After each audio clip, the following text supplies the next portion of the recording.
この番組はご覧のスポンサーの提供でお送りします。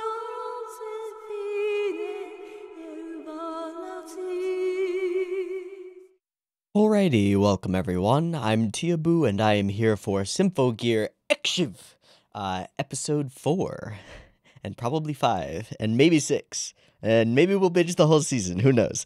No, we're not gonna binge the whole season today. He says before what might be a 4-hour video. I don't know. I don't know.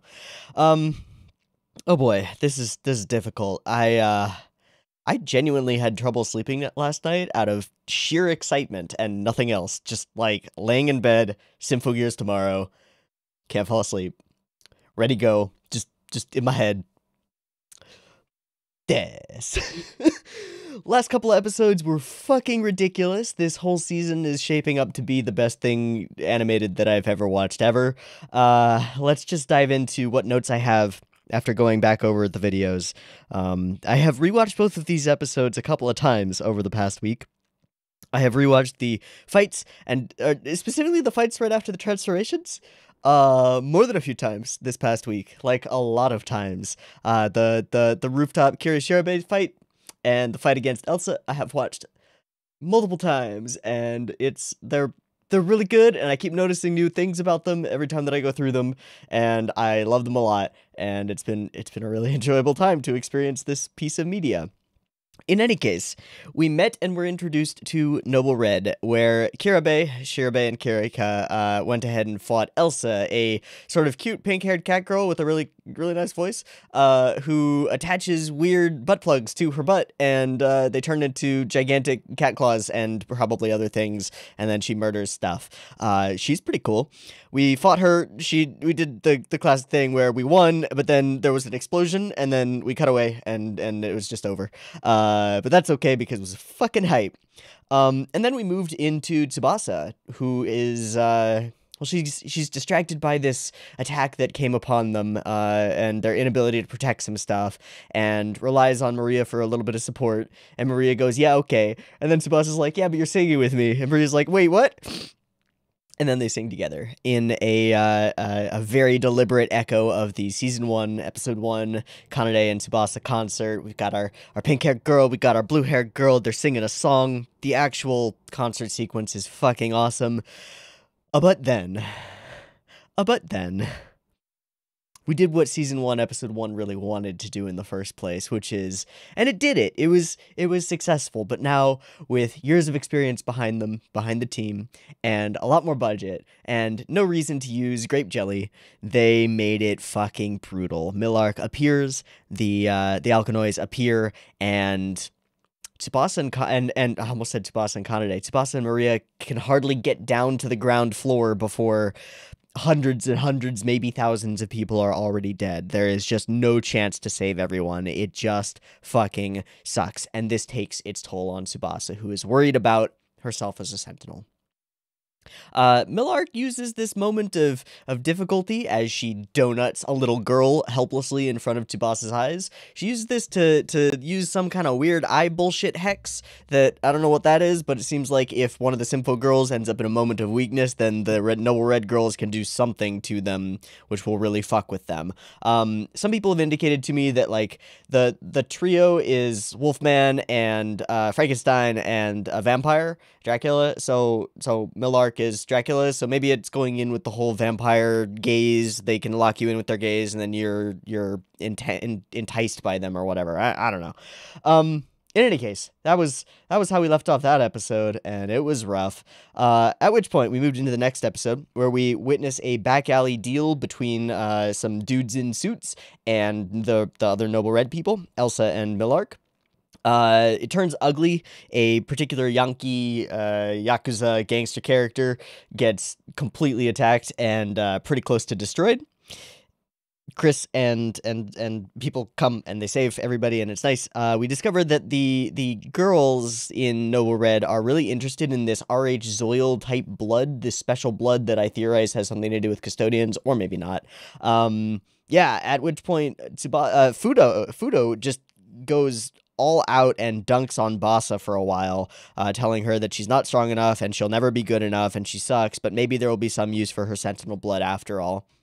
At which point we have the hospital rooftop fight, which has the Shirabe transformation in it, and it's amazing. She ramps yo-yos off herself and does the little yosh, and then they fight and use some teamwork, and that's fucking teamwork. At which point we reveal a little bit later, after they vanish and tell us that they actually care about each other, we reveal that Vanessa and Noble Red are working for motherfucking Fudo, and he is, at this point, our big bad, or at least he believes he's our big bad. I have a feeling he's like a little scumsucker who's been pulled on into this, but maybe I just don't like him, and I'm just being a little bit biased. I really don't like him. I hope that he gets whatever is coming to him, and is not forgiven in any way, but we'll have to see what his motives really are. If they're just isolationism and don't reach out and stuff, then fuck you, Fudo. Get out of here.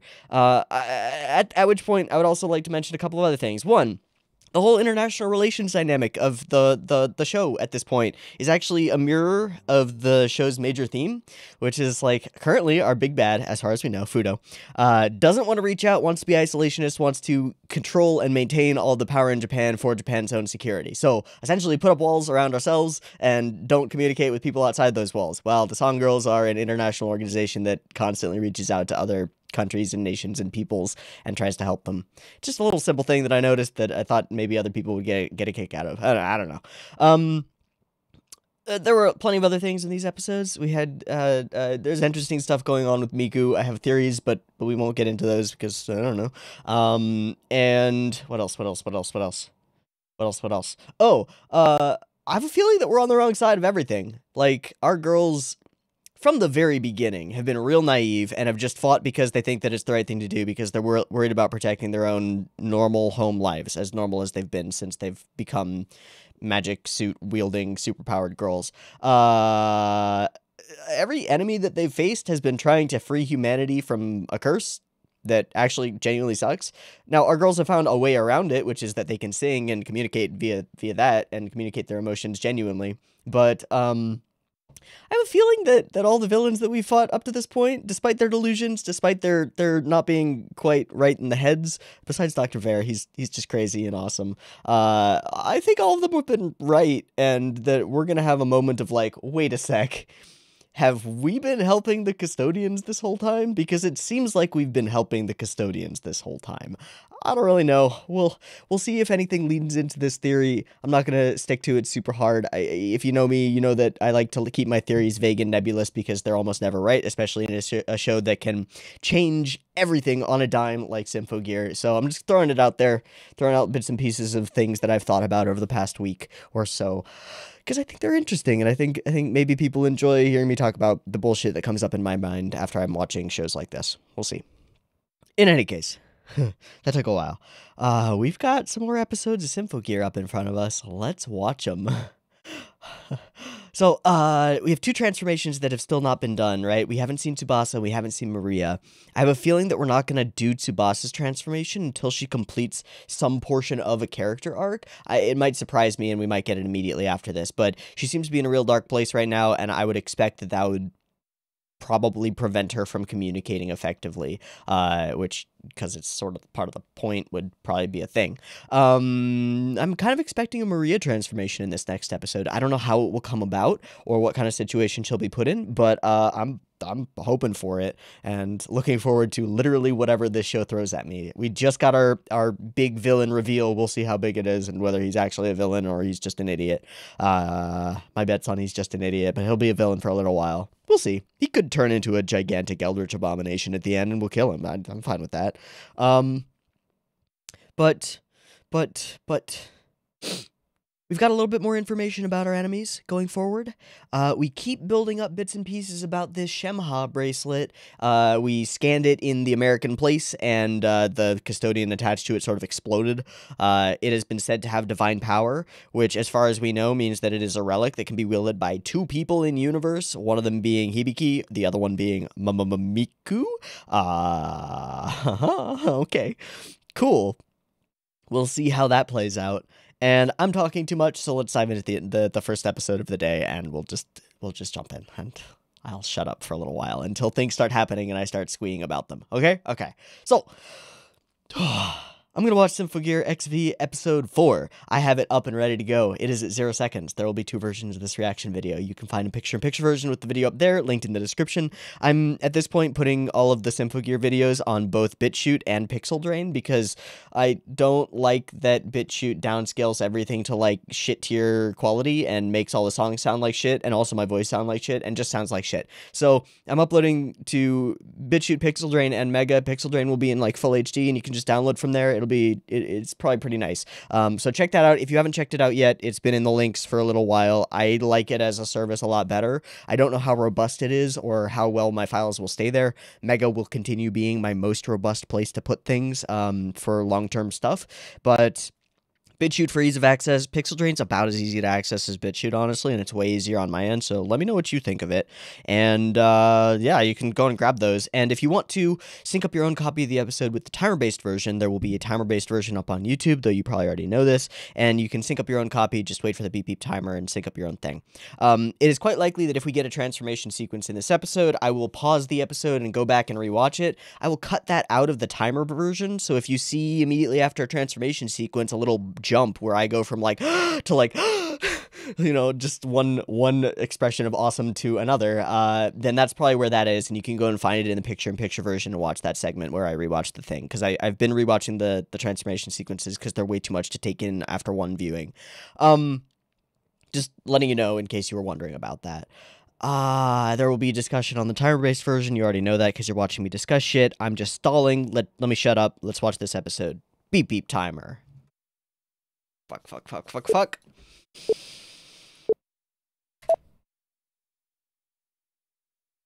That seems grim. What is that? What am I looking at? Oh, okay. So this is their facility. Oh, the things on her sides, they disappeared. Okay. So they're... So what are they? Are they like the girls from previous but imperfect? Wounds that don't heal is a part of the Zababa myth, right? I don't know. All right, Shemha.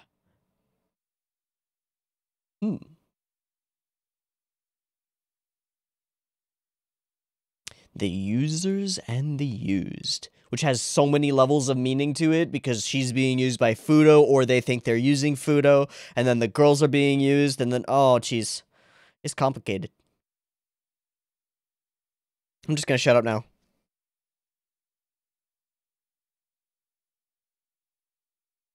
Fuck, that's so cool.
We'll see if that ever happens. It looks ridiculous. So this is supposed to be something. I still have no idea what it is. Somebody said that maybe it's a Gungnir gauntlet. I don't really know. A flower called amalgam. Okay.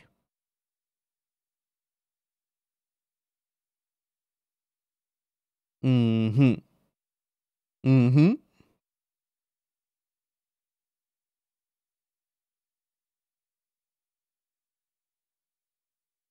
How?